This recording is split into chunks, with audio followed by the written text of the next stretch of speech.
జిల్లా ఆందోళన శివారులో అగ్ని ప్రమాదం జరిగింది. హోల్సేల్ టపాకాయల గోదాంలో ప్రమాదం సంభవించింది.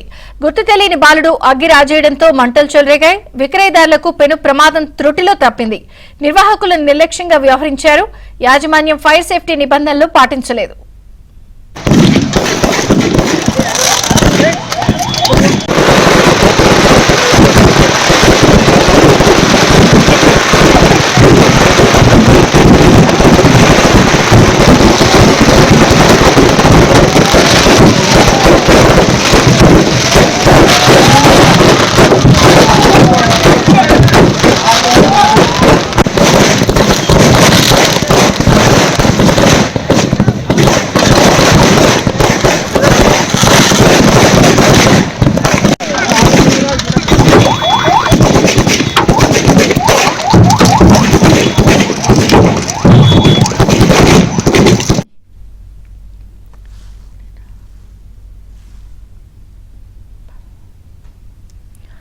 సంగారెడ్డి జిల్లా ఆందోళన శివార్లో అగ్ని ప్రమాదం జరిగింది. హోల్సేల్ టపాకాయల గోదాంలో ప్రమాదం సంభవించింది.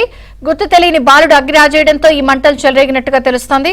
పూర్తి వివరాలు పరశురాం అందిస్తారు. పరశురాం, ఈ రోజు సంగారెడ్డి జిల్లా ఆందోళన శివార్లోని హోల్సేల్ టపాసుల దుకాణం పూర్తి అగ్ని ప్రమాదంలో అగ్నికి ఆహుతైనటువంటి పరిస్థితి ఉంది. అయితే ఈ రోజు మధ్యాహ్నం అక్కడ కొన్ని దుకాణాలు ఏర్పాటు చేస్తున్నారు. ఎల్లుండి దీపావళి సందర్భంగా విక్రయాల కోసం ఏర్పాటు చేస్తున్నటువంటి క్రమంలో ఆ గోదాంలో ఒక్కసారిగా మంటలు చెలరేగాయి. ఆ మంటలు చెలరే క్రమంలో 2 ఫైర్ ఇంజన్లను తీసుకొచ్చి మంటలు ఆర్పేందుకు ప్రయత్నించినప్పటికీ కూడా ఆ మంటలు ఆరిపోయినటువంటి పరిస్థితి. పూర్తిగా గోదాం అంతా కూడా దగ్ధమైందని చెప్పి తెలుస్తుంది. అక్కడ ఉన్నటువంటి ఏదైతే కొంతమంది కొనడానికి వచ్చిన వాళ్ళ లేదంటే విద్యుత్ షాక్ వల్ల అయిందా అనేది ఇంకా పూర్తిగా సమాచారం లేనప్పటికీ అయితే ప్రమాదం మాత్రం పెద్ద ఎత్తున జరిగింది. దాంతో అక్కడ ఆ గోదాంలో ఉన్నటువంటి టపాసులు అన్ని కూడా పూర్తిగా పేలిపోయి ఆ గోదాం అంతా కూడా కాల్పోయినట్టు బూడిదైనటువంటి పరిస్థితి ఉంది. అయితే ఈ ప్రమాదంలో దాదాపుగా 50 లక్షలకు పైగా నష్టం వాటిల్లని చెప్పి నిర్వాహకులు చెప్తున్నటువంటి పరిస్థితి. కేవలం అక్కడ ఫైర్ సేఫ్టీ నిబంధనలు పాటించకపోవడం వల్ల ఈ ప్రమాదం జరిగిందని చెప్పి తెలుస్తుంది. Okay Parashuram, thank you.